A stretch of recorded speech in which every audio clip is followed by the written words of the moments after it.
by the time you're watching this video, either one or two things are going to have happened. Either the Polo's back up and running and I fixed it, or two, unfortunately the Polo's been scrapped. At this point in time right now, the Polo's been down for about 1 month. So what I've done is I've bought a car which is all the way up in Manchester, but I'm going to be picking it up from High Wycombe because it's getting brought down to High Wycombe. On my way to the coach station in the taxi. At this point I'm at the coach station. I'm probably going to be about 3 hours up until I get in High Wycombe. I cheaped out on the tickets for the coach, so I was expecting a disaster. But the coach actually turned up and it was nice. I know what you're probably thinking, what is this? But hear me out. This is a gem, okay? And let me tell you why.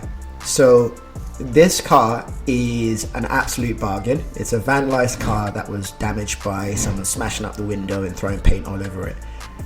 We're going to go over the car. If you have a look at the front screen is completely cracked. Well, not completely cracked, but it's been smashed in.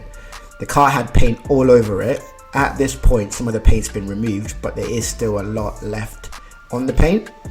So here's the reason why I think this car is a bargain. The reason why I think this car is an absolute bargain is because it's got 4 wheels and it's got